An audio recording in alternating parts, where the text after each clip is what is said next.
Hello दोस्तों, कैसे हो आप सब। मैं मोहित विश्वकर्मा स्वागत करता हूं आपको अपनी यूट्यूब चैनल आर्ट स्टडी 21 पर। दोस्तों, आप हमारे साथ जुड़े रहिए। मैं एक एक करके कला से संबंधित संपूर्ण जानकारी आप तक पहुंचाता रहूंगा इसी चैनल के माध्यम से। आर्ट स्टडी 21 पर आप हमारे चैनल को सब्सक्राइब कर लीजिए और शेयर कर दीजिए ताकि और नए दोस्त जुड़ सकें। आइए आज हम देखेंगे अध्याय 2 के अंतर्गत सिंधु घाटी की कला या सिंधु घाटी सभ्यता की कला। ठीक, art of Indus valley civilization. ठीक है, 2300 ईसा पूर्व से 1750 ईसा पूर्व तक। अभी तक हमने प्रागैतिहासिक काल से संबंधित देखा था विभिन्न कलाएं।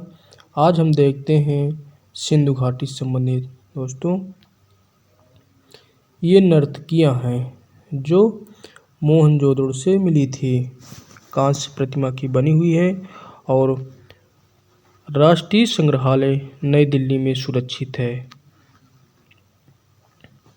4.1 इंच इनकी ऊंचाई है। ठीक, चलो अब देखते हैं पहला प्रश्न।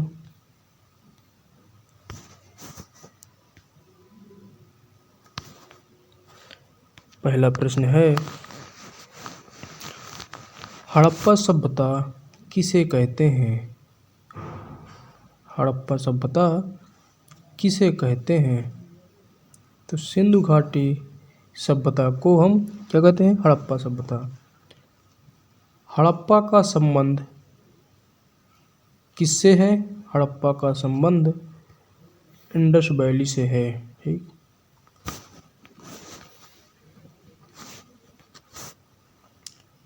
अगला प्रश्न, सिंधु घाटी सिंधु सभ्यता की खोज किसके निर्देशन में और किसने की थी। इसका उत्तर है सर जॉन मार्शल के निर्देशन में राय बहादुर दयाराम साहनी तथा आर.डी. बनर्जी ने की थी। ठीक, अगला प्रश्न, हड़प्पा मोहनजोदड़ो किस सभ्यता से संबंधित हैं। तो हड़प्पा और मोहनजोदड़ो ये दोनों सिंधु सभ्यता से संबंधित हैं। अब देखते हैं नेक्स्ट प्रश्न जो है, सिंधु सभ्यता में कितनी प्रमुख नगर थे। कितने प्रमुख नगर थे। तो हमारा उत्तर है 2। कौन कौन से। एक है मोहनजोदड़ो और दूसरा हड़प्पा। ठीक, नेक्स्ट प्रश्न है, सिंधु सभ्यता में प्राप्त पूर्ण परिपक्व प्रमाणिक कितने स्थलों को नगरों की संज्ञा दी गई। तो सही उत्तर है 6। कौन कौन से हैं। इसमें पहला है मोहनजोदड़ो। कौन, मोहनजोदड़ो।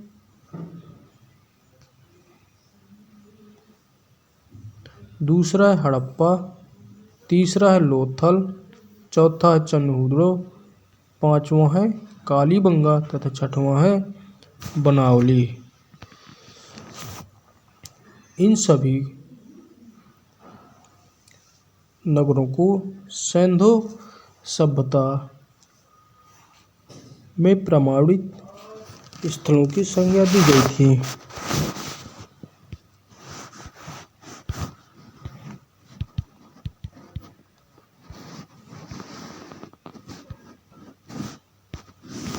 नेक्स्ट प्रश्न देखते हैं। नेक्स्ट प्रश्न है, हड़प्पा संस्कृति के अवशेष कहाँ स्थित हैं।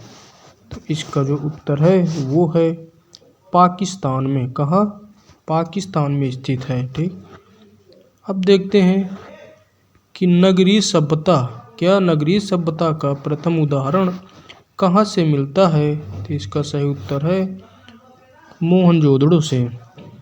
सिंधु घाटी सभ्यता किस अवधि की है? तो इसका जो समय है 2300 ईसा पूर्व से 1750 ईसा पूर्व तक माना जाता है। नेक्स्ट प्रश्न है, भारत में सर्वप्रथम नगरों का प्रादुर्भाव हुआ है? कहाँ हुआ है नगरों का प्रादुर्भाव?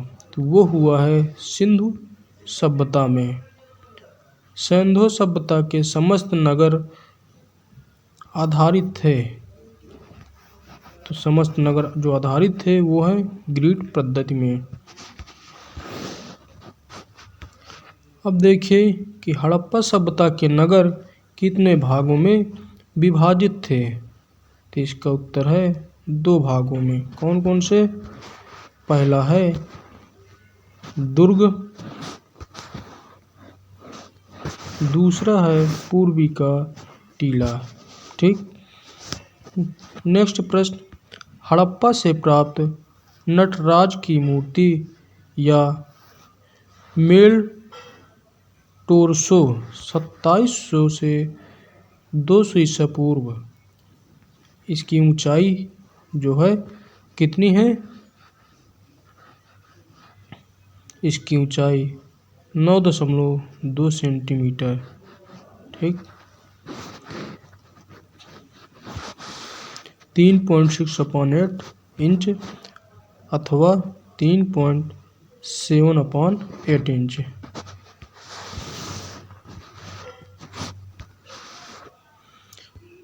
सिंधु सभ्यता थी, तो सिंधु सभ्यता जो थी वो थी कांस्यकालीन सभ्यता थी। सर्वप्रथम मानव ने किस धातु का प्रयोग किया था? तो सर्वप्रथम जो मानव ने धातु का उपयोग किया था वो क्या थी? तांबा थी। नील नदी घाटी की सभ्यता तथा मेसोपोटामिया की सभ्यता के समकालीन कौन सी सभ्यता थी? वो सिंधु सभ्यता थी। नील नदी घाटी सभ्यता कहाँ है? वो है मिस्र में, और मेसोपोटामिया इराक में है।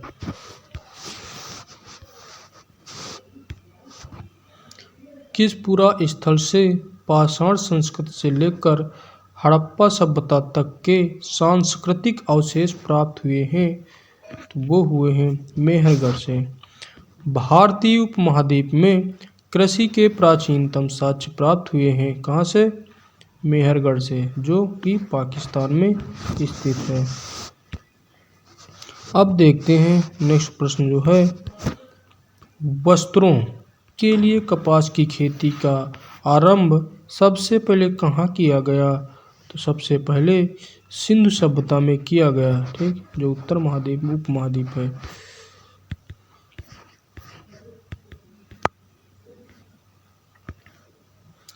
अब देखते हैं अगला जो प्रश्न है वो है, भारतीय कला का सबसे प्राचीन केंद्र है कौन है?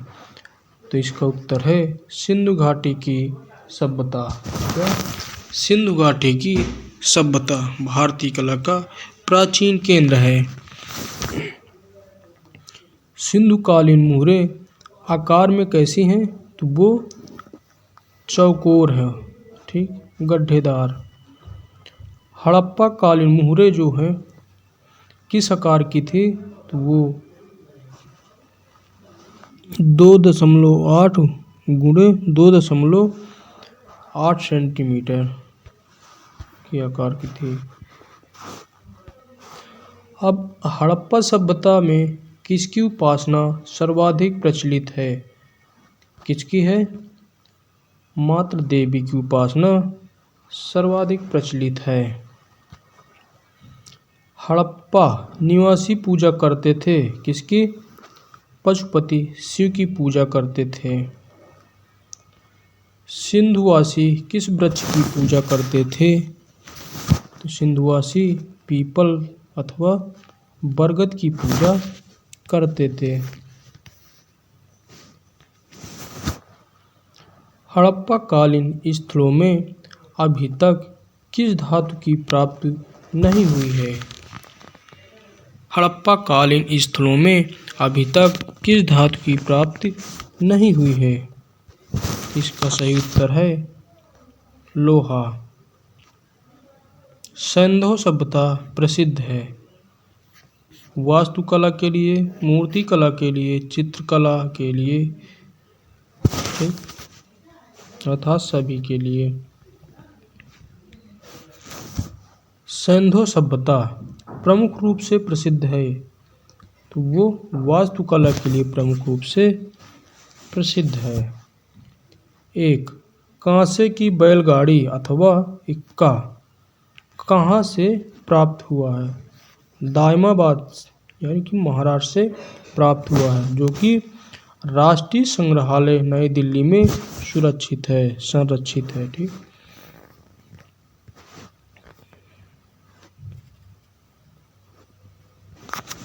अब देखिए, सिंधु सभ्यता में परस्पर आलिंगन करते बंदरों का खिलौना कुतरती हुई मुद्रा में बैठी गिलहरी एक दुबका हुआ मेढक किस सामग्री से बना हुआ है? तो इसका सही उत्तर है चीनी मिट्टी से बना हुआ है। नेक्स्ट प्रश्न है, सिंधु कालीन की मिट्टी की मूर्तियों का निर्माण किस पद्धति से किया गया? चिकोटी पद्धति से किया गया था। सिंधु सभ्यता के मुख्य खाद्यान्न क्या थे? सिंधु सभ्यता के मुख्य खाद्यान्न क्या थे? तो इसका सही उत्तर है गेहूं और जौ वहाँ के मुख्य खाद्यान्न थे। सिंधु सभ्यता कालीन स्थल आलमगीरपुर कहाँ स्थित है? तो वो मुख्यतः उत्तर प्रदेश के मेरठ जिले में हिंडन नदी के बाएं तट पर स्थित है।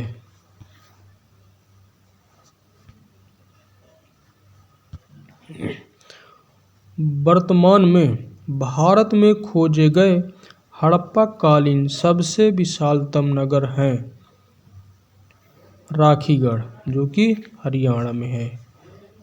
सिंधु सभ्यता का भारत में दूसरा सबसे विशालतम नगर है धौलावीरा, जो कि गुजरात के कच्छ में स्थित है। नेक्स्ट प्रश्न है, घोड़े की अस्थियां कहाँ से प्राप्त हुई हैं? तो वो सुरकोटदा से प्राप्त हुई हैं।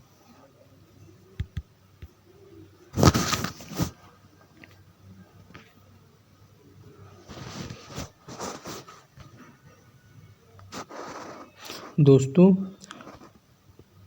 अगर ये वीडियो आपको अच्छा लगे शेयर ज़रूर करना और अपने मित्रों को भी बोलना ऐड हो जाएं। कला से संबंधित विभिन्न जानकारी प्रोवाइड कराता रहूँगा। ठीक। अग्निकुंड कहाँ से प्राप्त हुआ है? अग्निकुंड लोथल एवं कालीबंगा से प्राप्त हुआ है। हड़प्पा से प्राप्त एक श्रृंगी वृषक कहाँ सुरक्षित है? तो वो नेशनल म्यूजियम नई दिल्ली में सुरक्षित है।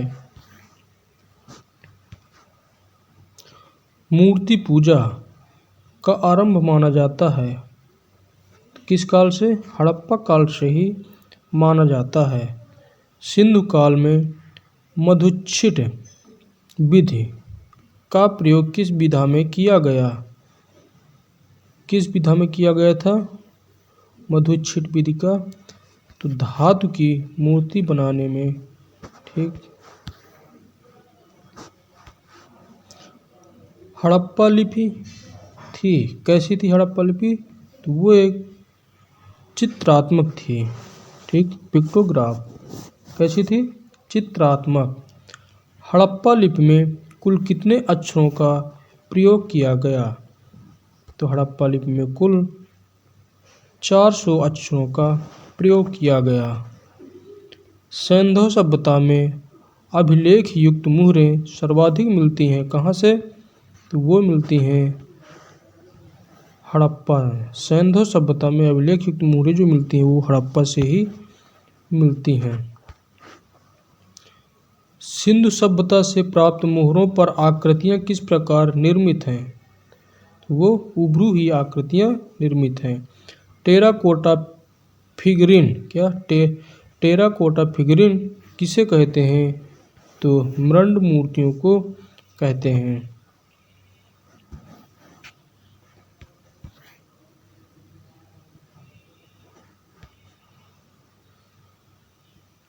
मोहनजोदड़ो और हड़प्पा में पाई गई सीलें किस माध्यम में बनाई गई? मोहनजोदड़ो और हड़प्पा में पाई गई सीलें किस माध्यम में बनाई गई? तो सही उत्तर है सर्वाधिक शिल खड़ी तत्पश्चात टेराकोटा में बनाई गई। ठीक, टेराकोटा मूर्ति बनाई गई थी किससे? पकी मिट्टी से।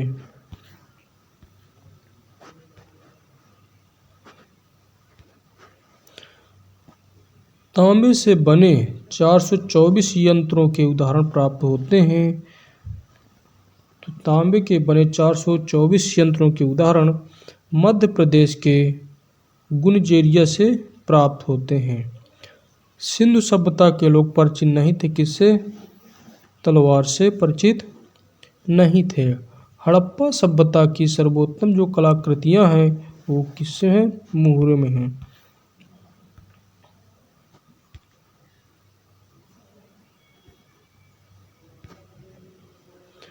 भवनों के निर्माण में पकी ईंटों का प्रयोग मिलता है। किस सभ्यता मिलता है? तो सिंधु सभ्यता में ही मिलता है। ठीक, सिंधु सभ्यता में चित्रकला संबंधी सर्वाधिक जानकारी मिलती है किस रंग में? लाल रंग के बर्तनों पर की गई चित्रकारी। ठीक,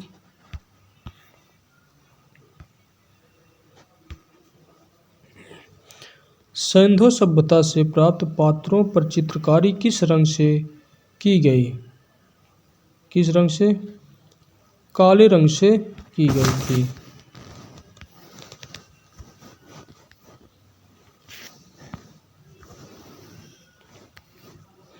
दोस्तों, आज हमने सिंधु सभ्यता यानी कि इंडस वैली से संबंधित काफ़ी जानकारी प्राप्त की। ठीक, इसी तरह नए अपडेट्स पाने के लिए हमारे साथ जुड़े रहिए आर्ट स्टडी 21 पर। दोस्तों, आज इतना ही। अब मिलते हैं नेक्स्ट दिन नए टॉपिक के साथ। Okay, thanks.